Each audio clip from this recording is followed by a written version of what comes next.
Hello everyone, and welcome. Today we're diving into Unit 5, which covers a really fascinating and I think optimistic part of psychology, humanistic theories.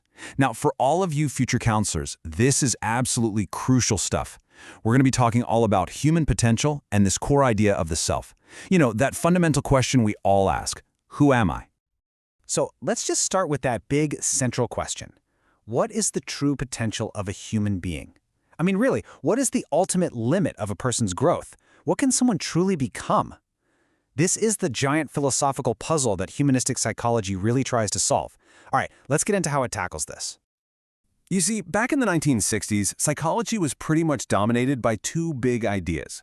On one hand, you had Freud's psychoanalysis, which kind of suggested we're just slaves to our unconscious minds. On the other, you had behaviorism, which argued we're just products of our environment. But then, right between these two, this third force emerged, humanistic psychology, and it offered a much more hopeful view of what it means to be human. At its very heart, humanistic theory is built on a few core beliefs. First, it starts with the assumption that people are fundamentally good. Its focus is always on the here and now, not getting stuck in the past. It also really emphasizes that we have to accept and take responsibility for our own lives and choices. And all of this leads to the ultimate goal, constant personal growth and improvement. So here's a quick look at our roadmap for today. We'll touch on the core ideas of this third force, then we'll dive deep into the foundational theories from two giants of the field, Abraham Maslow and Carl Rogers. And then, most importantly, we'll connect it all back to how you, as a future family counselor, can actually use this in your practice. Let's kick things off with one of the pioneers, Abraham Maslow. He gave us this incredibly powerful way to understand what motivates us, and we call it the hierarchy of needs. The best way to think about it is like a ladder, a step-by-step climb towards reaching our full potential. Maslow's big idea was that all our needs are arranged in a kind of pyramid. And here's the key. You can't really focus on the needs at the top until the ones at the bottom are taken care of. It's this progressive journey of fulfillment, building one level at a time, from the ground up. So at the very bottom, the foundation, we have our physiological needs. Food, water, a roof over your head, the absolute basics. Once those are handled, we start to worry about safety needs, things like security and stability. Then comes the need for love and belonging. That's our friends, our family, that sense of connection. Above that, we chase esteem. That means feeling good about ourselves, gaining self-respect, and a sense of achievement. And then, right at the very top, the peak of the pyramid, is self-actualization. And that is the drive to become everything you are capable of becoming. So what on earth is this state of self-actualization? What does it actually look like? Well, it's the point where a person has a deep understanding of who they are and what their purpose is. It's a state of complete fulfillment, of really realizing your own unique potential. Maslow actually identified a bunch of characteristics of people who reach this stage. They tend to have a really clear perception of reality. They see things as they are, not just how they wish they were. They accept themselves and other people, flaws and all. They're spontaneous, they're natural, and they're often what he called problem-centered, meaning they have some kind of mission in life that's bigger than just themselves. These individuals are also incredibly autonomous. They don't need constant approval from their culture or environment. They have this continued freshness of appreciation. They find wonder in simple, everyday things.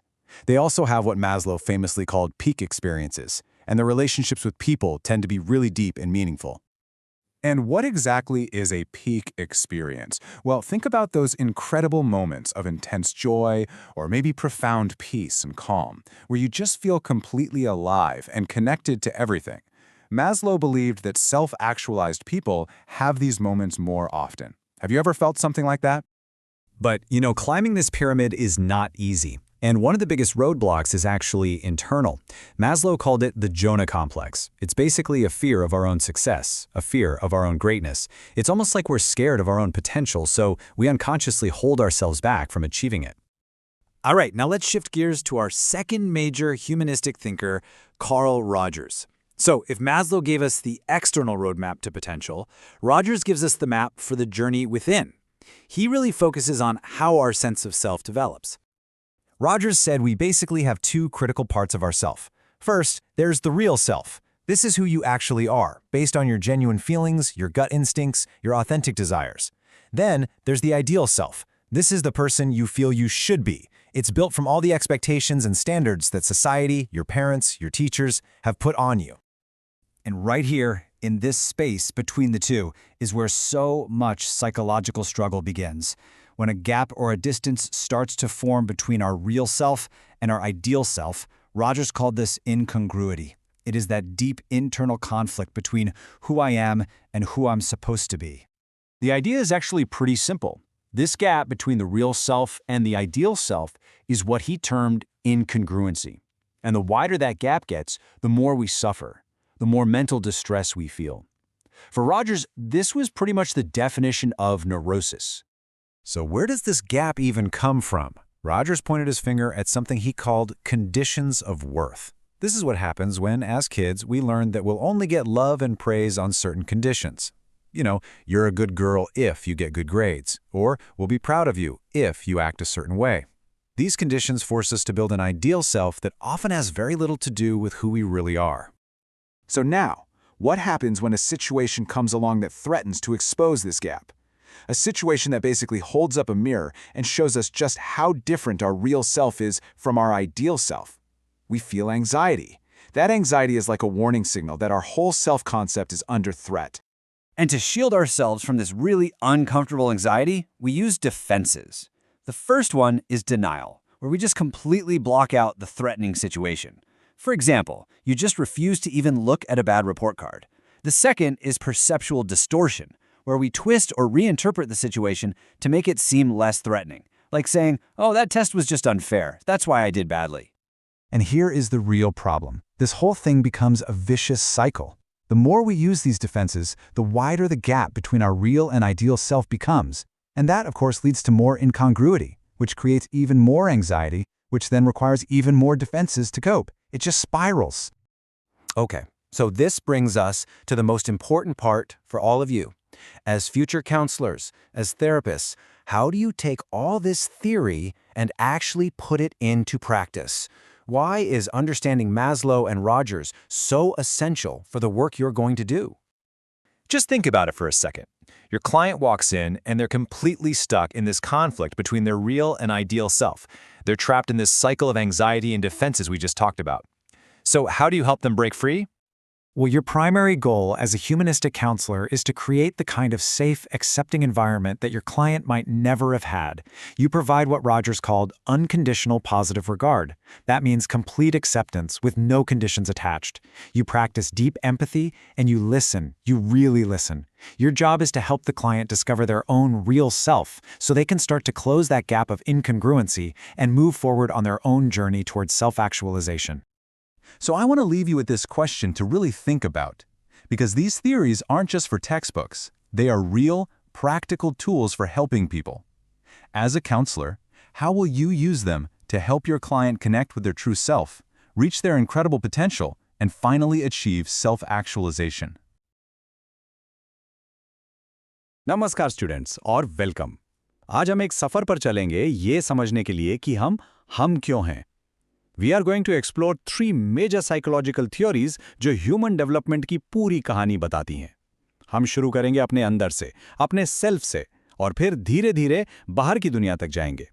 तो ready हैं इस journey के लिए? चलिए शुरू करते हैं। तो ये है हमारा रोड मैप। सबसे पहले सेक्शन 1 में हम अंदर झांकेंगे, कार्ल रॉजर्स के साथ खुद की खोज करेंगे। फिर थोड़ा जूम आउट करके हम अपने पहले रिश्ते को समझेंगे, अटैचमेंट थियोरी के थ्रू। उसके बाद और भी जूम आउट करके देखेंगे कि हमारी पूरी दुनिया, हमारा एनवायरनमेंट हमें कैसे शेप करता है, ब्रॉनफ्रेंड-ब्रेनर के मॉडल से।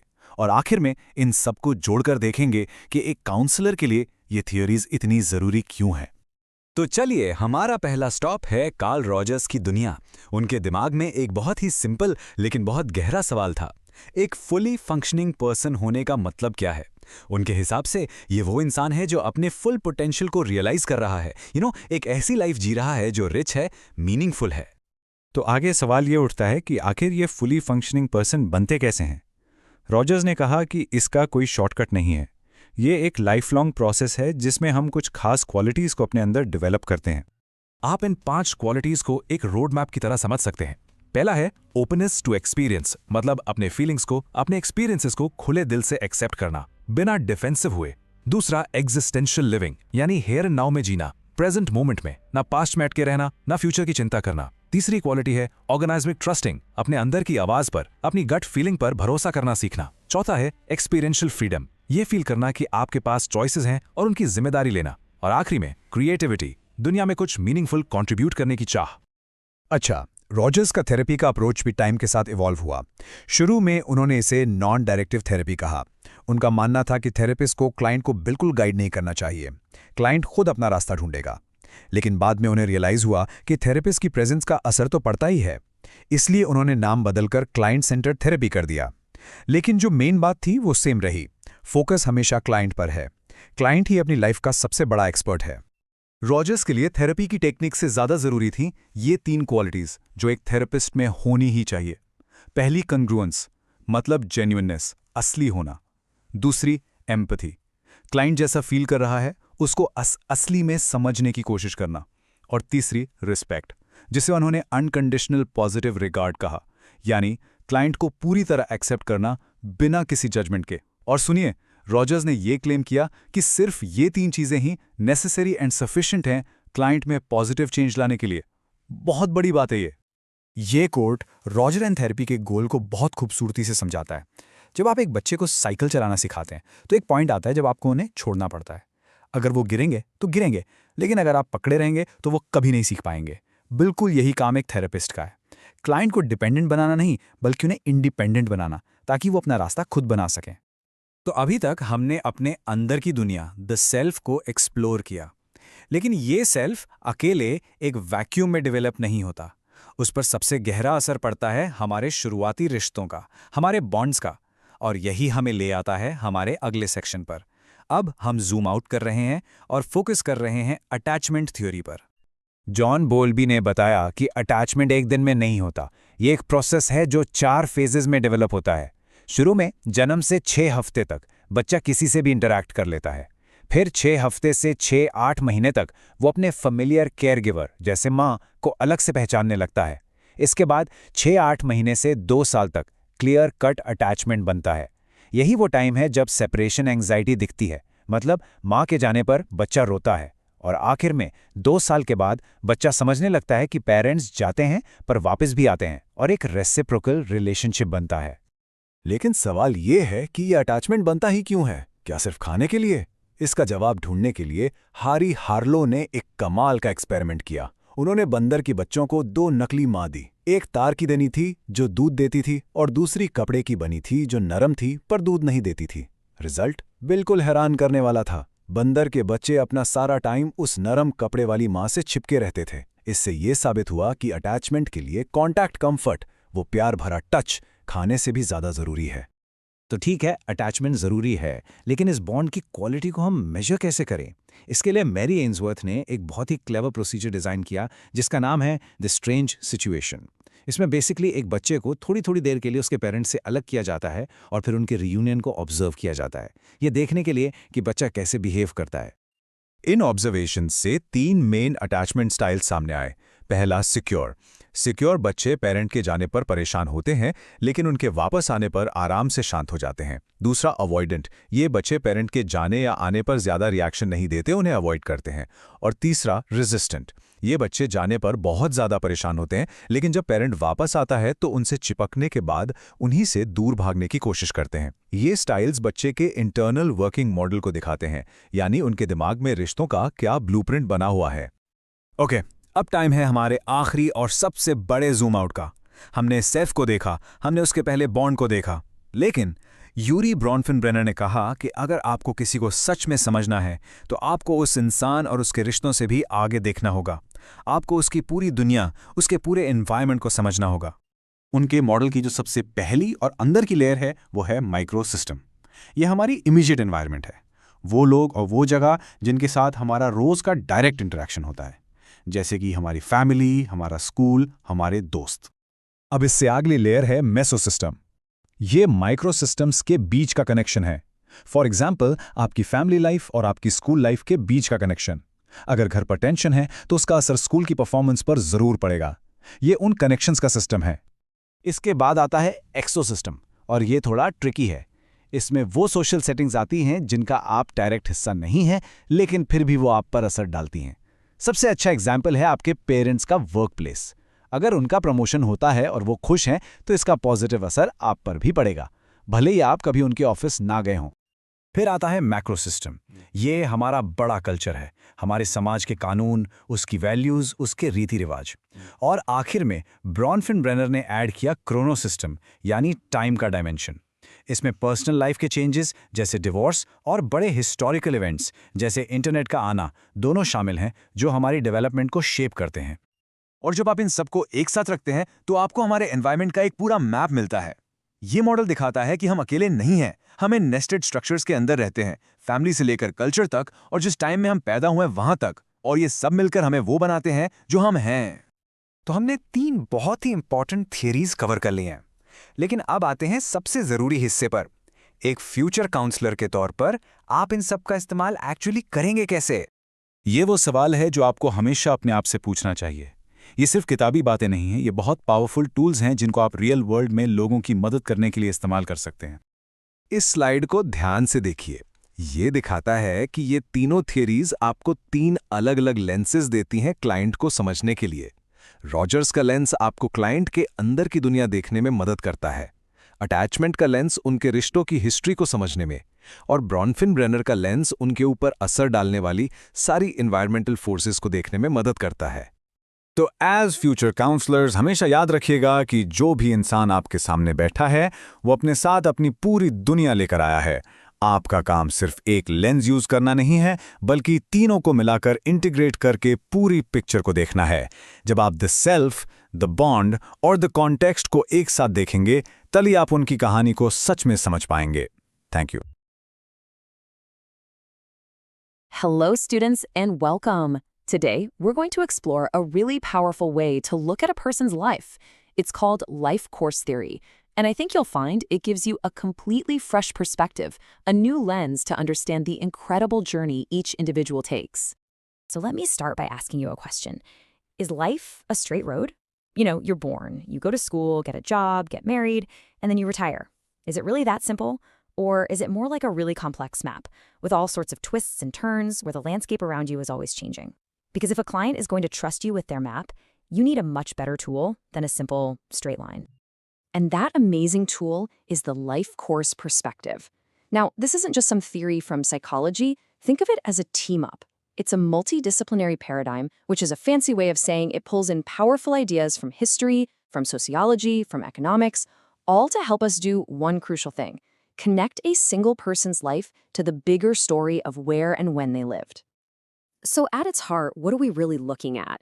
Well, this perspective says a life is basically a sequence of socially defined events and roles that an individual enacts over time. Let's break that down. We all play different roles, right? You're a student, a child, maybe an employee. And our lives are marked by events like graduation, a first job, or getting married. It's the unique combination of these roles and events that creates a person's life story. Okay, so if we're going to use this powerful map to understand people, we have to learn how to read it. And to do that, we need to understand its 6 fundamental principles. These are really the foundation for everything else. So here they are. First, where you are in time and place. Second, the timing of your life's events. Third, heterogeneity, which is just diversity. Fourth, the idea of linked lives. Fifth, our own human agency, our ability to choose. And finally, number 6, how the past shapes the future. Let's dig into each one. First up, location and time and place. And this one is a game changer. When and where you are born isn't just a fact on a certificate. It's the entire stage on which your life story will unfold. The historical era, the country you're in, the economy, all of it shapes the opportunities you have and the choices you make. Think about this powerful example from our own history. Imagine being born in India in the 1930s or 40s. The very air you breathed was filled with the fight for independence. Don't you think that would have profoundly shaped your values, your ambitions, your entire life? Of course it would have. All right, let's tackle the next 2 principles. The second is timing. This one's pretty intuitive. When things happen in your life matters a lot. But the third one, heterogeneity or diversity, is so important for us to remember. It reminds us that just because people are from the same generation, it doesn't mean they had the same experience. Things like gender, class, and religion create vastly different paths, even for people born on the same day. Principle number 4 is called linked lives. This is the simple but profound idea that we're not living in a bubble. Our lives are all interconnected, woven together, especially within our families. A decision your parents make can change your life's path. Your decisions impact them. Even huge events, like a recession, usually impact us through our family unit. And you can see that idea right here. Our lives are interdependent. Families are always trying to coordinate and synchronize their plans. And of course, sometimes our individual goals might clash with the family's goals, and that creates conflict. That friction, that negotiation, that's all part of linked lives. And that brings us to our final 2 principles. Number 5 is human agency, and this is the hopeful part. It means we aren't just puppets of our circumstances. We make choices. We have a say. We try to build the life we want. But, and this is principle number 6, we always have to remember that the past shapes the future. Our early experiences and choices can create a kind of domino effect that plays out for years to come. You might have noticed that the idea of time is absolutely central to this whole theory. It pops up everywhere. So let's zoom in a little bit and take a closer look at this game of time. We need to get 2 key terms straight: trajectory and transition. A trajectory is a long-term path. Think of your entire career as a trajectory. For example, a career in medicine. A transition, on the other hand, is a specific event or turning point on that path, like graduating from medical college. So transitions are the milestones along our larger life trajectories. Now, this theory breaks time itself down into 3 different types that are all happening at once. First, there's individual time, which is simply your chronological age: childhood, adolescence, old age. Then there's generational time, which is about the cohort you belong to, the group that experienced history together, like the generation that saw India's independence. And finally, there's historical time, the major societal events like the arrival of the internet that change life for everybody. All 3 are constantly shaping us. Okay, this is all fascinating theory, but let's get practical. How does this actually get used in the real world? How will you use it as a counselor? Let's look at a stark, real-world example of that domino effect we talked about. An early life event, something deeply traumatic, like witnessing domestic abuse, can be the first domino.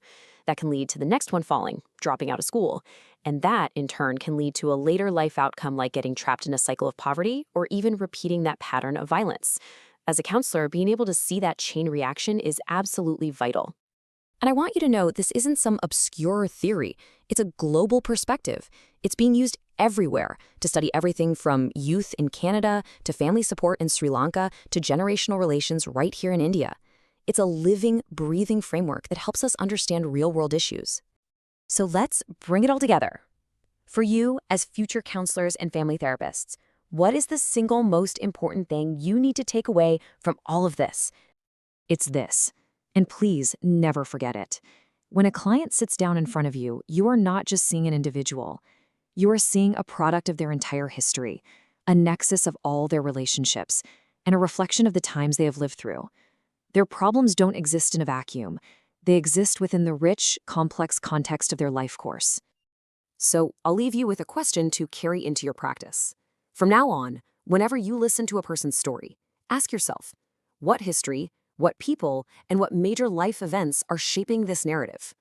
Using this life course map will help you see their world with a depth and an empathy that can truly make a difference. Thank you.